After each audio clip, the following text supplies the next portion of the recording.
اللہ رب العالمین والصلاة والسلام علی سید المرسلین اما بعد فاعوذ باللہ من الشیطان الرجیم بسم اللہ الرحمن الرحیم۔ خوش آمدید ہے احباب ذی وقار آپ کو ولاگ کے اندر۔ تو وہ تقریباً 30-32 منٹ کا ولاگ ہو گیا تھا، تو مجھے اس لیے وہ ذرا بریک کرنی پڑی۔ تو مزید گفتگو کو آگے بڑھاتے ہیں۔ بابا جی آپ فرما رہے ہیں کہ اگر ہمارے کردار کے اندر تبدیلی آئے گی تو پھر ہمارا جو ہے نا جی یہ توکل جو ہے یا ہمارا جو ایک اعتماد ہے اللہ تبارک و تعالیٰ کی ذات پہ تو یہ بڑھ جائے گا۔ میں ہمیشہ سے یہ سمجھتا آیا ہوں کہ جب تک انسان کامل نہیں ہو جاتا، جس کو آپ کامل فقیر کہتے ہیں، جب تک بندہ کامل نہیں ہو جاتا اور وہ جو خاص نور آپ فرمایا کرتے ہیں کہ اللہ تعالیٰ ایک نور عطا کرتا ہے، جب تک وہ حاصل نہیں ہو جاتا اس وقت تک بندے کا کوئی توکل نہیں بنتا، کوئی سسٹم نہیں بنتا۔ تو اس طرح یہ پبلک کے اندر وہ سسٹم تو نہیں آ سکتا نا جو ایک فقیر کی ذات کے اندر۔ نہیں یہ نہیں بات ہے۔ دیکھو جب تک آپ کا توکل اور بھروسہ نہیں ہوتا نا جی تو تب تک آپ منزل بھی عبور نہیں کر سکتے۔ صحیح بات ہے، کیونکہ سب سے پہلے آپ کو دیکھو یہ باتیں سب قرآن ہی بتا رہا ہے، یہ ہماری اپنی باتیں نہیں ہیں۔ بالکل وہ تو ٹھیک ہے حقیقت کہ بات ہے۔ جس نے دکھ درد بھوک پیاس میں میرا شکر ادا کیا اور مجھ پر بھروسہ کیا، تو یہاں سے ثابت ہوتا ہے کہ ابتدا ہی جو ہے نا یہ اے ایمان والو کس کو فرمایا گیا؟ جب بھی آواز آئی ہے اے ایمان والو، تو ایمان والے کون ہیں؟ جو اللہ پہ پورا ایمان رکھتے ہیں، بھروسہ رکھتے ہیں۔ ٹھیک ہے، تو جو اللہ اور اللہ کے محبوب کے فرمان کو مانتے ہیں۔ اگر آپ کے پاس وہ ایمان ہی نہیں ہے، وہ بھروسہ ہی نہیں ہے، تو آپ منزل کیسے عبور کرو گے؟ کس رب کو تلاش کرو گے؟ یہ ابتدا کے مرحلے ہیں۔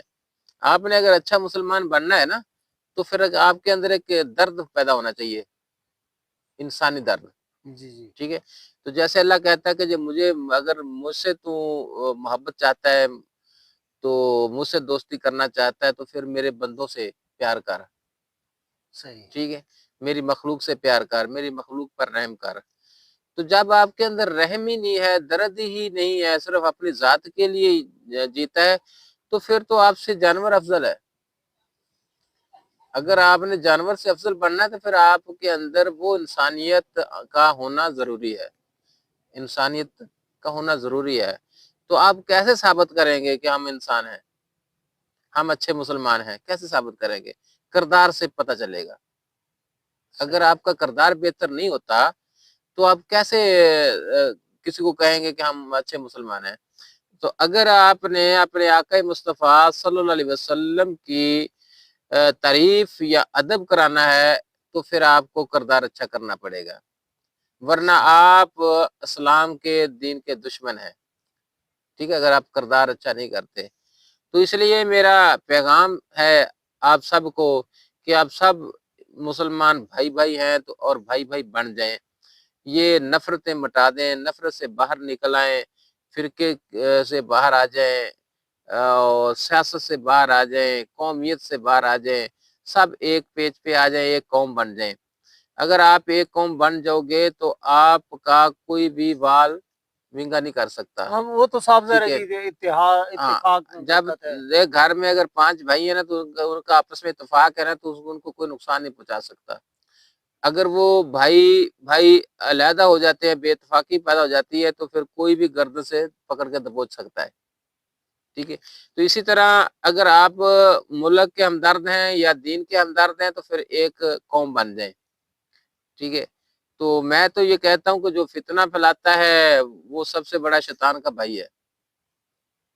صاف ظاہر ہے جی، اس میں تو فرمایا گیا نا الفتنہ تو اشد من القتل، کہ فتنہ جو ہے وہ قتل سے بھی بڑا جو ہے نا جی اس کو بڑا کہا گیا۔ وقتی طور پہ آپ یہ اپنی داد تو لے لیتے ہیں تقریریں کر کے، نفرت پھیلا کے، لوگ بیچارے وہ بتی کے پیچھے لگے ہوئے ہیں کہ جس نے تھوڑا سا جذبات میں آ کر دوسرے کو برا بھلا کہا تو اس نے کہا واہ واہ یار کیا بات ہے، یہ بندہ بڑا دلیر بندہ، اس نے بڑی بات کی ہے۔ وہ مظلوم قوم ہے نا، کچھ لوگوں کا جو ہے نا جی سکیچ ہی ایسا ہے، کچھ ذہن ہی ایسا بنا ہوا ہے کہ ایسی گفتگو کرنی ہے. مجھے ایک بندہ ملا ہے وہ کہہ رہا ہے جی یہ آپ کا چینل چل رہا ہے تو یہ چینل کے اوپر آپ گفتگو کرتے ہیں تو یہ آپ اکثر جو ہے نا جی ان کو بزرگ ڈھونڈ ڈھونڈ کے تو بابوں سے آپ ملتے رہتے ہیں تو بھائی آپ بیٹھ کے تو اس میں بھی لاگ کرو اور اس میں جو ہے نا جی آپ مخالفت کرو.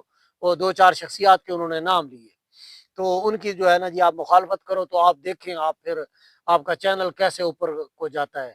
تو میں نے کہا بھائی وہ ایسا کام کر کے تو شاید میں کوئی 4 پیسے تو کما لوں گا لیکن میرے خیال میں یہ سمجھتا ہوں کہ جس مقصد پہ میں چلا ہوا ہوں یا جو میری مطلب جو منشا ہے جو میرا ذہن ہے اور جس پہ میں نے بڑی مشکلوں کے ساتھ سائیں محمود بابا کو راضی کیا کہ انہوں نے میرے ساتھ مل کر ولاگ بنانے شروع کیے تو وہ میرا مقصد تو فوت ہو جائے گا. پھر تو میں ایک جو ہے نا جی پھر ان لوگوں میں اور مجھ میں کوئی فرق تو نہیں رہ جائے نہیں گا. پھر سب سے بڑے لعنتی تو ہم ہوں گے نا اگر ہم ایسا سوچتے ہیں، جی جی اگر ایسا کام کرتے تو ہیں میں نے کہا تو مجھے کسی کے ساتھ جھگڑا کرنے کی کیا ضرورت ہے یا نہیں. میری کسی کے ساتھ کیا لڑائی. دیکھ میں چلا اصلاح کے لیے ہوں اور میں لوگوں کے ساتھ مناظرے شروع ہماری کر دوں. تنقید تو مجھے کیا ضرورت کسی ہے. پر نہیں ہے، جی جی ہم بالکل. تنقید نہیں کرتے. ہم تو دیکھو اگر آپ کے اندر تھوڑی سی بھی اس اسلام کے لیے محبت ہے نا، اس ملک کے لیے محبت ہے تو میرا تو خیال ہے کہ ہماری باتوں کو یہ ضرور فالو کریں گے. ٹھیک ہے، اگر ان کے اندر بغض ہے، دیکھو جب تک آپ کو کسی کے ساتھ محبت نہیں ہوتی نا تو آپ کو ان کی باتیں اچھی نہیں لگیں گی. صحیح. اگر تھوڑا سا بھی آپ کے اندر بغض ہوا نا تو ہماری باتیں اچھی نہیں لگیں گی. اگر آپ نے ہماری باتیں کچھ سمجھنے کی کوشش کرنی ہے تو بغض سے باہر آ جائیں، بغض سے باہر آ کر تھوڑا سا محبت کی نظر سے دیکھ لیں تو میرا تو خیال ہے کہ شاید باتیں آپ کی سمجھ اچھا میں آ ایک جائیں گی. بات یہ ہے بابا جی کہ 1400 سال سے نصیحتیں کی جا رہی ہیں سمجھائی جا رہی ہیں جی جی بہت ساری گفتگویں ہو چکی ہیں بہت جو ہے نا جی ہمارے سامنے قرآن مجید فرقان حمید موجود ہے احادیث مبارکہ موجود ہیں مطلب بڑے بڑے سکالر آئے بہت سارے لوگوں نے تقریریں کی بڑے سسٹم چلائے گئے اور اب الحمدللہ جو ہے نا جی میڈیا کے اوپر بھی اسلام کو بہت زیادہ روز شناس کرایا جا رہا ہے. یعنی میڈیا کے اوپر بھی اب جو ہے نا جی مسلمانوں نے کام کرنا شروع کر دیا ہے. بہت سارے لوگ اس طرف آ رہے ہیں بلکہ کئی الحمدللہ جو ہے نا جی درویش فقیر لوگ وہ بھی جو ہے نا جی اس طرف آ رہے ہیں. یہ ایک لفظ استعمال کیا جاتا ہے وہ اکثر عمران خان صاحب بھی استعمال کیا کرتے تھے ایک لفظ استعمال کیا جاتا ہے تبدیلی. جی جی تو یہ جو پبلک کے اندر تبدیلی ہے جی. مثال کے طور پر ایک بندہ اس کی روش غلط ہے روٹین غلط ہے ایک غلط سسٹم کے ساتھ وہ چل رہا ہے تو اب وہ چاہتا ہے جی کہ یہ جو ہے نا یا کوئی اور چاہتا ہے جیسے ہم چاہتے ہیں کہ جی ہماری عوام الناس کے اندر جو ہے نا جی تبدیلی آنی چاہیے تو ان کو بدلنا چاہیے. تو یہ اس کا کیا طریقہ کار ہے. ایک انسان اپنے اندر تبدیلی چاہتا ہے تو کیا یہ ورد وظائف کرنے سے کوئی چلے کاٹنے سے یہ چیزیں کرنے سے نہیں یہ بندے کے اندر تبدیلی آ نہیں جاتی ہے. چلے سے ورد وظائف سے نہیں ہوتا. دیکھو میں اکثر کہتا ہوں کہ آپ جس رنگ میں رنگنا چاہتے ہیں نا جی جی تو اس رنگ میں ہاتھ ڈالیں. جی جی اگر آپ اچھا لوگ بننے چاہتے ہیں تو آپ اچھی محفل میں بیٹھنا شروع کر دیں. صحیح. ٹھیک ہے. سالے ترا سالے کنت تالے جی ترا جی تالے کنت. ہاں جی. تو جیسا بننا چاہتے ہیں ویسی محفل اگر آپ بیٹھیں گے اس محفل میں تو آپ ویسے بن جو گے. آپ کے اندر آہستہ آہستہ وہ تبدیلی آ جائے گی.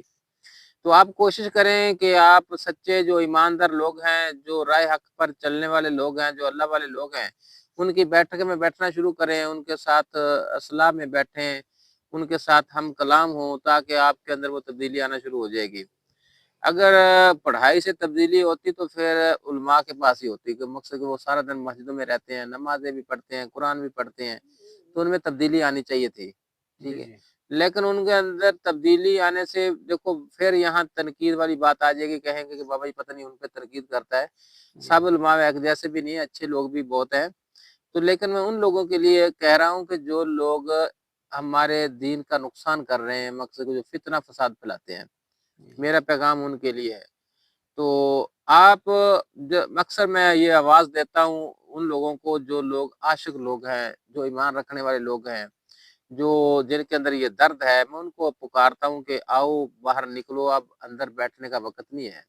صحیح. حجروں سے باہر آ جائیں میدان میں آئیں آ کے اس دین کے لیے کچھ نہ کچھ کریں.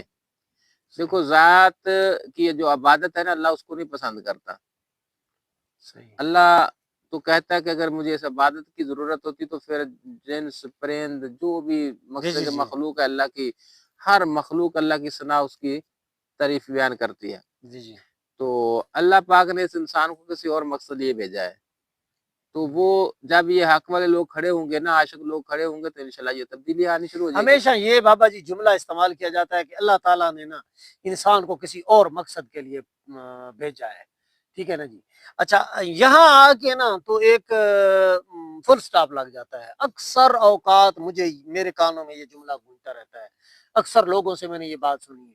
یہ مقصد تو ظاہر فرما دیجئے، یہ مقصد کیا ہے اس دنیا میں؟ اللہ نے بندے کو کیوں بھیجا ہے؟ دیکھو یہ تو بہت سارے بزرگ بھی وضاحت کر چکے ہیں، میں نے بھی وضاحت کی ہے کہ اللہ پاک فرماتا ہے کہ میں مخفی خزانہ تھا، میں نے چاہا کہ میں پہچانا جاؤں تو میں نے کہ آدم کو خلق کیا، ٹھیک ہے، تو آدم کو میں نے اپنا نیب بنا کر بھیجا، تو جاؤ جا کر اپنی پہچان کرو اور میری پہچان کرو۔ یعنی یوں کہیں گے نا جی کہ اللہ تبارک و تعالیٰ کا وہ جو خاص مقصد ہے وہ یہ ہے کہ اللہ نے اپنی پہچان کے لیے انسان کو یہاں بھیجا ہے۔ اچھا اگر آپ نے آ کے ادھر اپنے رب کی پہچان کی تو آپ کا مقصد جو ہے نا وہ آنے کا پورا ہو گیا۔ اگر آپ نے آ کر ادھر اپنی پہچان کروانی شروع کر دی کہ میں بڑی کوٹھی بناؤں، بڑا بنگلہ بناؤں، بڑی بڑی گاڑیاں بناؤں، مقصد کہ مجھے ملک کے نام سے پکاریں یا مقصد راجہ کے نام سے پکاریں، ٹھیک ہے نا، پھر آپ نے اپنے حقیقی مالک کو تو چھوڑ دیا نا، آپ نے اپنے نام کو عروج دینا شروع کر دیا۔ تو فلاح ان لوگوں نے پائی، نام ان کا زندہ رہا جنہوں نے اپنی ہستی کو مٹایا اور اللہ وحدہ لا شریک کی ذات پاک کو مقصد کہ اس کی یاد میں، اس کی تعریف میں اپنی زندگی کو فنا کیا۔ تو مٹا دے وہ ہستی جو فنا رکھتی ہے، بسا لے وہ ہستی جو بقا رکھتی ہے۔ اور یہ جو ہستی ہے نا ہماری، یہ فنا ہونے والی ہستی ہے، تو ہمیں چاہیے کہ اس ہستی، اس ذات کو اپنا لیں کہ جو ہمیشہ قائم اور دائم رہنے والی ہے۔ تو اس لیے یہی فرق ہے انسان میں اور جانور میں، ٹھیک ہے۔ تو اب بات وہی آ گئی پھر پہچان والی، جب تک آپ پہچان ہی نہیں کرتے، پہچان کرواتے ہی نہیں، تو آپ کا مقصد پورا نہیں ہوگا۔ 5 وقت نمازیں پڑھتے ہیں یہ ایک قول ہے، قرآن پڑھتے ہیں یہ ایک قول ہے، کلمہ پڑھتے ہیں ایک قول ہے، جی جی ٹھیک ہے، یہ سارا قول ہے، تو آگے فعل ہے۔ لو جی، اللہ حافظ۔ ٹھیک ہے جی، اجازت دیجیے، ملتے ہیں اگلے ولاگ کے اندر۔ السلام۔